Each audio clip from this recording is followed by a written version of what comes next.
Tonton video ini sampai selesai supaya Anda tidak salah ngerti dan tidak gagal paham.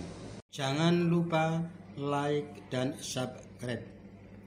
Inilah channel Ipolek Sos Buddha Hankam, ideologi politik, ekonomi, sosial, budaya, pertahanan, keamanan, dan pembangunan. Channel lintas zaman, lintas generasi, lintas sektoral, lintas orde.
Assalamualaikum warahmatullahi wabarakatuh. Selamat siang, selamat malam Sobat Sarman Kidemang.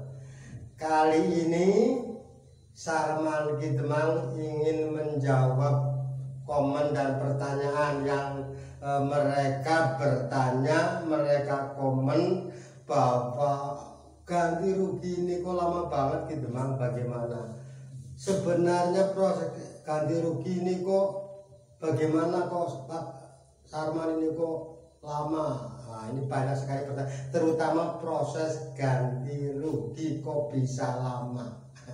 Ini kesalahannya ada di mana? Oke, rekan Sobat Sarman Kidemang, sekali lagi bagi yang baru mengerti tentang channel Sarman Kidemang, silakan ikuti terus channel Sarman Kidemang yang selalu mengupload berita-berita aktual, no hoax. Bagi yang belum subscribe, silakan subscribe, like, komen, bunyikan tanda lonceng agar kamu selalu bisa memperoleh informasi dari channel Sarman Kidemang yang terbaru. Oke, inilah uraian tentang mengapa ganti rugi jalan tol lama banget, atau terlalu lama, atau lama, dan sebagainya.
Sebenarnya tentang proses ganti rugi itu tidak lama.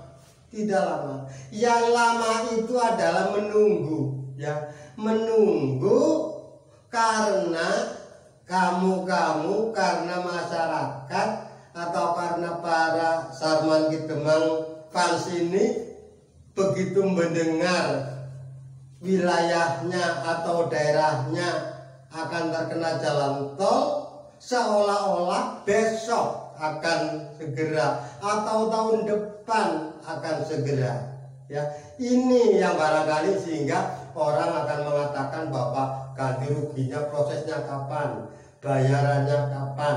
Ini kurang pas, bahkan dikatakan tidak tepat.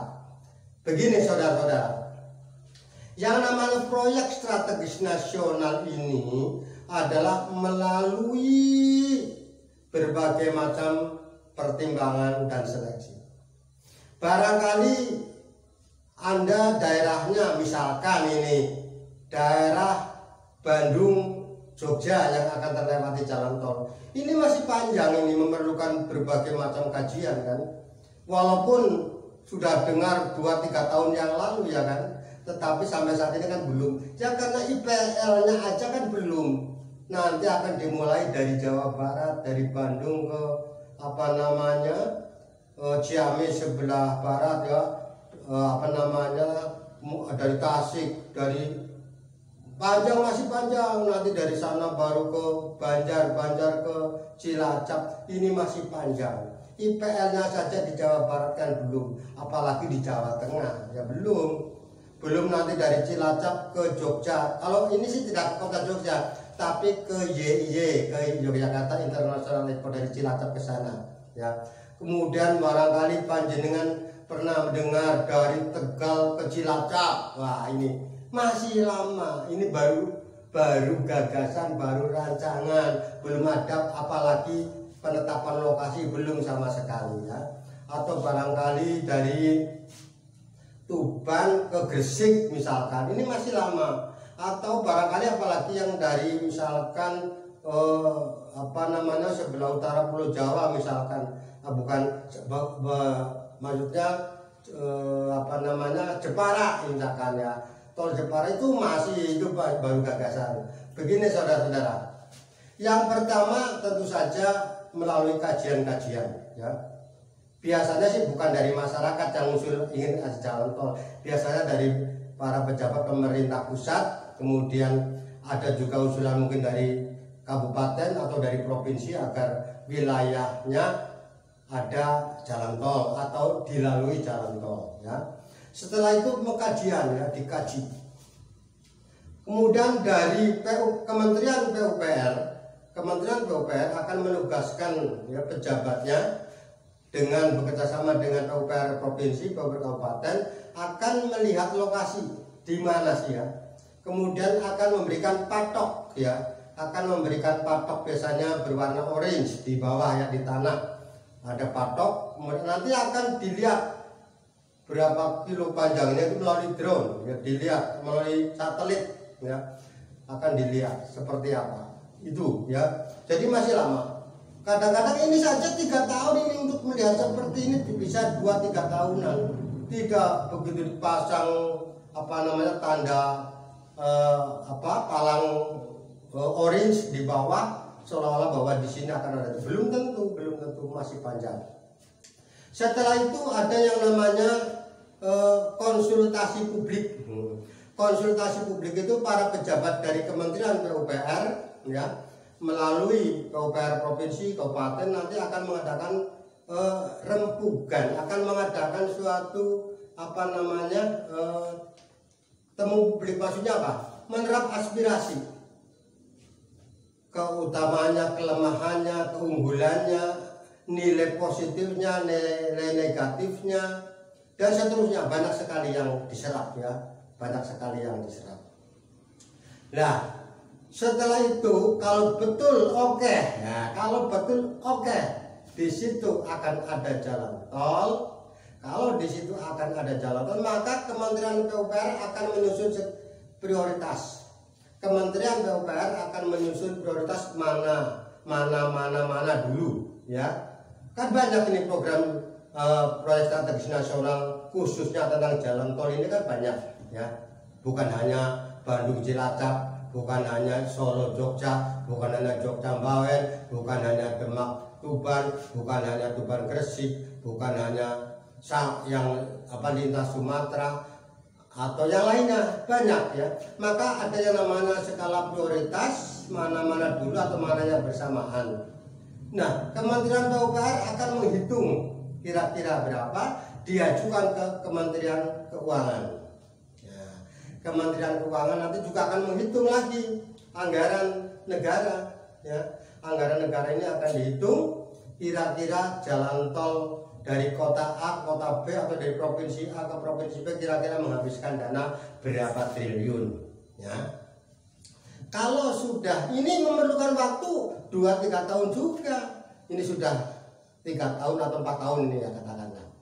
Baru kemudian kalau ya positif jalur A melalui dari kota ini ke kota ini atau dari provinsi ini ke provinsi ini atau dari kabupaten ini ke kabupaten ini, baru diadakan survei lokasi, ya. Survei lokasi yang pasti kira-kira mana diadakan penerobongan lagi, melihat berapa kilo, berapa jaraknya, berapa gunung, berapa lihat, ya. Setelah iya pasti, oh ini, kemudian kementerian atau pihak yang terkait ini akan mengajukan namanya IPL atau penetapan lokasi. Kemudian akan dikeluarkan namanya izin penetapan lokasi IPL. Izin penetapan lokasi biasanya adalah yang menangani adalah dinas provinsi atau gubernur, ya. Jadi gubernur nanti akan memberikan izin penetapan lokasi, ya, bahwa wilayah ini akan terlewati jalan tol. Ini penetapan lokasi.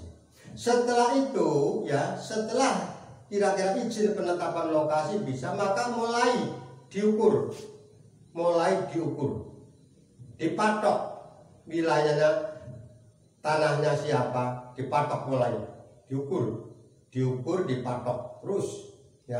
Ini juga bisa 1 tahunan, ya, bisa 1 tahun. Dari IPL turun kemudian ada pengukuran dan sebagainya, ini memerlukan waktu yang panjang, ya. Jadi bukan masalah ganti ruginya, tapi kebanyakan karena harapannya. Yang kebanyakan inilah warga yang bertanya kok lama banget, ya karena belum ada apa-apa, sudah hanya dengar baru akan dilewati jalan tol, sudah mengharapkan ganti rugi, padahal belum tentu tanahnya juga kena, ya. Nah ini saudara, setelah IPL turun, ada pengukuran pematokan, ya, maka mulai diidentifikasi, ya, desa-desa mana, kecamatan-kecamatan mana, kemudian juga rumahnya siapa, bangunannya siapa, dan mulai inventarisasi bangunan juga, inventarisasi bangunan apa saja, apakah ada cagar budaya, apakah ada candi, ataukah ada danau buatan atau mungkin danau asli, dan mulai digagas, ya, ini. Kemudian tim appraisal akan diturunkan. Setelah tadi pengukuran, inventarisasi, identifikasi, maka tim appraisal akan turun, akan menilai tentang berapa nilai-nilai tanah tadi yang sudah saya jelaskan di episode yang lalu, ya. Tim appraisal ini akan turun tentang menaksir dari nilai harga. Jadi harga ini akan ditaksir oleh appraisal berdasarkan berbagai macam pertimbangan, berbagai macam perkiraan, ya. Sekali lagi nanti pasti akan diundang musyawarah. Setelah itu apa? Setelah itu ada yang namanya tahap kesepakatan. Nah, setelah tim appraisal turun, ia akan menyerahkan daftar kepada pihak pengadaan, panitia pengadaan tanah, kemudian kepada lembaga yang ditunjuk oleh Kementerian Keuangan untuk membiayai ini, akan melihat nilai dari appraisal ini, ya. Tanah di kota A namanya sini kira-kira harganya sekian, ada daftar semua, ya. Setelah itu maka diadakan musyawarah antara baik yang punya tanah, yang punya bangunan, mana masing-masing kelompok, kan. Tidak misalkan di Jawa Tengah nanti diundang seluruhnya, ya, nanti akan ada kelompok-kelompok sini. Tapi sekali lagi hindarilah pernyataan memberikan urat kuasa. Tidak perlu, tetap sendiri yang ikut musyawarah. Setelah itu mulailah diadakan pembayaran kalau sudah sepakat. Ya ini jadi urutannya ini panjang. Jadi kalau baru dengar akan ada jalan tol, kemudian ramai membicarakan ganti rugi, membicarakan seolah-olah bahkan ini banyak ini. Nah, misalkan ini ada tanaman alba ini, tanahnya akan dikena jalan tol. Belum isu seperti itu langsung ditebangi, jangan. Tanaman alba 5 tahun kan sudah panen, biarkan saja dipanen lagi kan. Nah itu biarkan, atau mungkin pohon-pohon kelapa yang masih berbuah, biarkan saja sebelum ada yang namanya musyawarah, sebelum ada yang namanya ganti rugi, jangan ditebangi, jangan dibuangi, selalu ambil manfaatnya dulu ya, terutama para pemilik lahan yang perkebunan atau yang punya tanaman ini jangan ya. Jadi biarkan saja sampai dengan pembayaran ya, sampai dengan akte jual belinya dibuat, AJB-nya, baru panjenengan mungkin bergerak, silakan bisa diambil ya, karena memang ada kelonggaran kok, ada kelonggaran setelah dibayar. Nanti panjenengan juga akan silakan yang mau membongkar bangunannya sendiri ya, mau yang mengambil bahan materialnya mungkin marmer atau apa, silakan diambil, atau pohon kelapa yang barangkali buahnya masih, silakan ya. Jadi inilah barangkali yang orang mengatakan lama banget tidak ganti rugi ya, padahal belum apa-apa, masih lama. Jadi sekali lagi bagi para punya lahan ini, biarkan saja tumbuhannya tetap berada, silakan ambil hasilnya, ambil manfaatnya. Yang punya tambak silakan dipelihara terus ikannya, jangan sampai dengar-dengar, apalagi dengar ini ada patok gambaran langsung ditambaknya dikeringin, jangan, biarkan saja toh. Nanti pemerintah akan menghitung itu. Oke sobat SKD, inilah jadi urutannya tadi ya. Setelah saya cerita panjang itu, mudah-mudahan menjadi paham sehingga tidak menjadi harapan yang katanya lama. Sebenarnya tidak lama, tetapi karena harapannya terlalu dini ya. Seolah-olah begitu ada program jalan tol, tanahnya sudah pernah dengar seperti itu, langsung kapan dibayar, katanya desa saya akan kelewatan, tapi kok belum dibayar, belum tentu. Sebelum ada musyawarah, sebelum ada izin penetapan lokasi, jangan terlalu mengharap dulu, biarkan saja. Oke rekan sobat Sarman Kidemang, itulah sedikit penjelasan dari saya tentang jawaban yang tentang komen mengapa uang ganti kerugiannya kok lama tidak turun-turun ya. Wong IPL-nya saja belum ya. Jadi sekali lagi, setelah IPL izinnya keluar biasa dari gubernur, itu boleh segera mengharap kapan akan ganti rugi. Tapi kalau IPL-nya belum turun, jangan mengharap-harap dulu ya, masih panjang. Oke sobat, terima kasih telah mengikuti Sarman Kidemang, channel yang luar biasa, channel lintas generasi, lintas sektoral, lintas zaman, lintas orde. Jangan lupa subscribe. Wassalamualaikum warahmatullahi wabarakatuh.